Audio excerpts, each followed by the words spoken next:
শিশু রামিসাকে যেভাবে হত্যা করা হয়, এই হত্যাকাণ্ডের খবরে গোটা দেশ কিন্তু স্তব্ধ হয়ে গিয়েছে।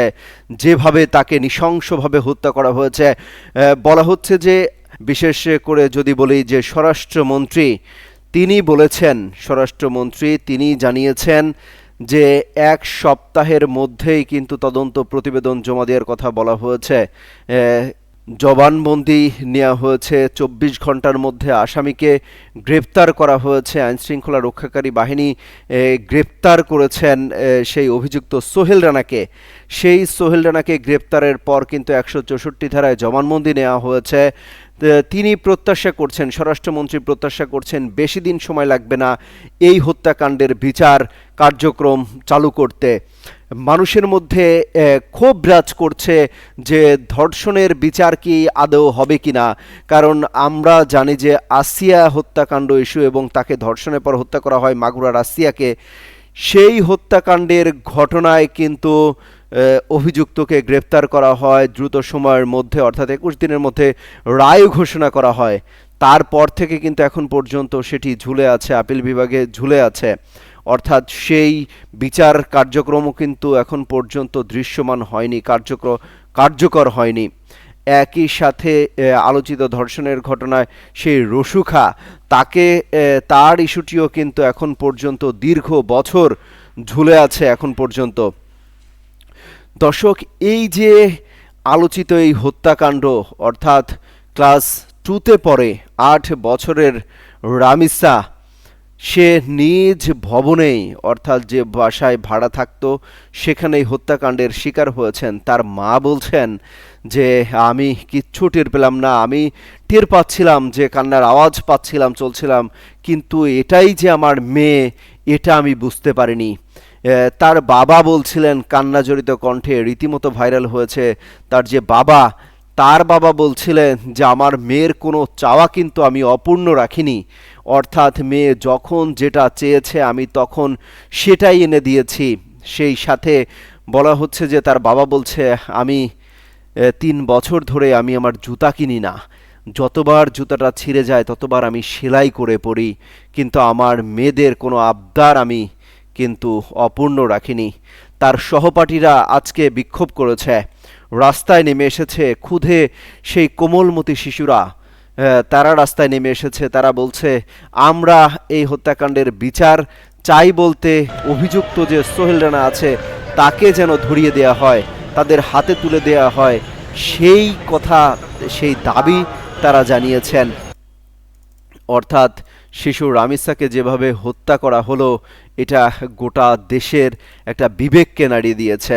আমরা গণমাধ্যমে খবর দেখছিলাম যে সেই সোহেল রানার বাবা মা তারাও কিন্তু এই হত্যাকাণ্ডের বিচার চাচ্ছেন, বলছেন তার সন্তানের যেন সর্বোচ্চ সাজা হয়, ফাঁসি হয়। অর্থাৎ কেউই মেনে নিতে পারছেন না এই 8 বছরের একটা শিশু, একটা ফুল বলবো আমরা, এই ফুলটিকে যেভাবে হত্যা করা হলো।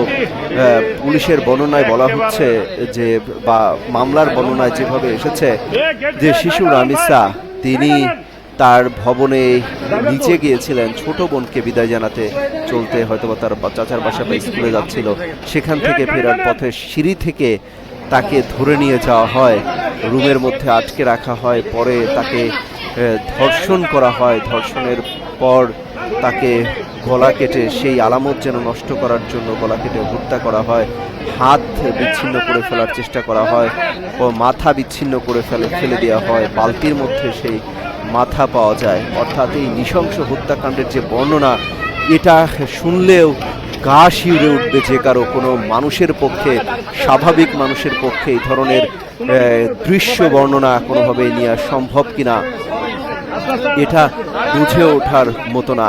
তার মা বলছে তিনি চিৎকারের শব্দ শুনেছিলেন, সেটাই যে রামিসা ছিল তিনি তা বুঝতে পারেননি। যতক্ষণে বুঝতে পেরেছেন ততক্ষণে আর কিছুই করার ছিল না, সব শেষ হয়ে গিয়েছে। পরিস্থিতি এমনভাবে পাল্টে গেল, জীবনটাই যেন শেষ হয়ে গেল। তার যে সন্তানকে ঘিরে যে স্বপ্ন ছিল সব শেষ হয়ে গেল। একজন বাবা, একজন মায়ের বুক খালি হলে কতটা বেদনা, কতটা কষ্টের সেই বাবা মাই বোঝেন, আর কেউ বোঝার নয়। এই ঘটনার পর থেকে রীতিমতো আতঙ্ক, উদ্বেগ, উৎকণ্ঠা প্রকাশ করছেন বাবা মায়েরা, বিশেষ করে যাদের কন্যা সন্তান রয়েছেন। ফেসবুক জুড়ে কিন্তু সয়লাব হয়ে গিয়েছে যে তার সন্তানকে নিয়ে আক্ষেপ করছেন, আমার সন্তান আসলে কোথায় নিরাপদ। এই যে সমাজ ব্যবস্থা, এই সমাজ ব্যবস্থায় আসলে সন্তান কিভাবে নিরাপদ থাকবে, কোথায় নিরাপদ রয়েছে, এই আক্ষেপগুলো করছিলেন। এই সন্তানগুলো তার নিজের বাসার লিফটে নিরাপদ না, তার বাসার সিঁড়িতে নিরাপদ না, বেসমেন্টে নিরাপদ না, ছাদে নিরাপদ না। অর্থাৎ বলা হচ্ছে যে তার বাসার যে নিকট আত্মীয় রয়েছে তাদের কাছেও নিরাপদ না। অর্থাৎ একটা কন্যা শিশু নিয়ে বলা হচ্ছিল, অনেকেই বলছিলেন যে জন্মই আজন্ম পাপ। মায়েরা আক্ষেপ করে বলছিলেন।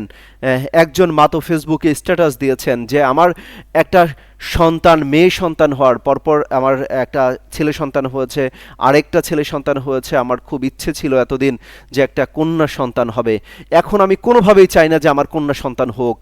এই যে আক্ষেপ, এই যে কন্যা সন্তান জন্ম দিয়েই একটা পাপের যে আক্ষেপের কথা বলা হচ্ছে, মায়েদের যে আর্তনাদের কথা বলা হচ্ছে, এটা আসলে এই সমাজ ব্যবস্থা কোনোভাবে পাল্টাতে পারবে কিনা সেই প্রশ্ন কিন্তু রয়ে গিয়েছে। অর্থাৎ এই সমাজ ব্যবস্থা একটা কন্যা সন্তানের নিরাপত্তা নিশ্চিত করা, এটা যেন কোনোভাবেই মেনে নেওয়ার মতো না। বলা হচ্ছে ইয়াবায় আসক্ত ছিল, ওই সোহেল রানা ইয়াবায় আসক্ত ছিল এবং বিকৃত যে যৌন লালসা, সেই লালসার মধ্যে ছিল, এমনও কিন্তু উল্লেখ করা হচ্ছে। এই জবানবন্দিতে সোহেল রানা বলেছেন যে তিনি পাশের একই ভবনে পাশাপাশি কক্ষে থাকতেন, শিশুটির পরিবার সহ 3টি পরিবারের বাস ছিল একই তলায় পাশাপাশি। ঘটনার দিন সকাল 9টার দিকে শিশুটিকে দেখে ইয়াবা আসক্ত সোহেলের মধ্যে বিকৃত যৌন লালসা তৈরি হয়। সুযোগ বুঝে শিশুটিকে নিজের কক্ষে ডেকে নেয় সে, পরে জোর করে বাথরুমে নিয়ে শিশুটির উপর যৌন নির্যাতন চালিয়ে ধর্ষণ করে। সোহেল রানা নিজে বলেছেন, তিনি জবানবন্দিতে বলেছেন, ঘটনার পর শিশুটির বাবা মা যখন বিষয়টি জানতে পারে, জানিয়ে দেওয়ার কথা বললে আতঙ্কিত হয়ে পড়ে সোহেল। নিজের অপরাধ ফাঁস হওয়ার আশঙ্কা এক পর্যায়ে শিশুটিকে শ্বাস রোধ করে হত্যা করে। হত্যাকাণ্ডের পর সোহেলের স্ত্রী স্বপ্না আক্তার বিষয়টি জানতে পারেন। অর্থাৎ সোহেলের স্ত্রী জানতে পারেন হত্যা করার পরে স্বামীকে বাঁচাতে লাশ গোপন করার পরিকল্পনা করেন। লাশ গুম করতে তার মাথা ধারালো ছুরি দিয়ে কেটে গলা থেকে বিচ্ছিন্ন করে ফেলা হয়। দর্শক, এটা বর্ণনা করার মতো না পরিস্থিতি এভাবে। এছাড়া তার যে যৌনাঙ্গ ক্ষত বিক্ষত করা হয় এবং 2টি হাত কাঁধের কাছ থেকে আংশিক বিচ্ছিন্ন করে ফেলা হয়। এরপর লাশ বাথরুমে থেকে শয়ন কক্ষে এনে খাটের নিচে রাখা হয়। এ সময় মেয়েটির মা যখন দরজায় বারবার নক করছিলেন, তখন মূলত আসামি সোহেল যাতে পালাতে পারে সেই সুযোগ করে দিতে স্ত্রী স্বপ্না দীর্ঘক্ষণ দরজা বন্ধ রাখেন। সোহেল জানালার গ্রিল কেটে পালিয়ে যাওয়ার পর স্বপ্না দরজা খোলেন। পুরো প্রক্রিয়াতেই সোহেলকে সহযোগিতা করেন তিনি। বলছিলাম সেই দিনের ঘটনা, সেই দিনের বর্ণনা। এই ঘটনার পর কিন্তু ক্ষোভে ফুঁসে উঠেছে গোটা দেশ। অর্থাৎ যে যেভাবে পারছেন এই ধর্ষণকাণ্ড, হত্যাকাণ্ডের কিন্তু বিচার চাইছেন। বলা হচ্ছে যে যেভাবে এই ধর্ষণকাণ্ড ঘটালো, এই হত্যার যেন দ্রুত বিচার কার্যক্রম হয়, এটা নিয়ে কথা বলা হচ্ছিল। বিশেষ করে ক্রিকেট পাড়ার যত ক্রিকেটার রয়েছেন তারা, শান্ত, নাজমুল হোসেন শান্ত, তাইজুল ইসলাম, নাইম ইসলাম সহ মাহমুদ হোসেন, প্রত্যেকেই, অর্থাৎ ক্রিকেটাররা, তারা কিন্তু এই বিচার চাচ্ছেন, এই হত্যার, এই ধর্ষণকাণ্ডের কিন্তু বিচার চাচ্ছেন। তার সহপাঠীরা বিচার চাচ্ছেন।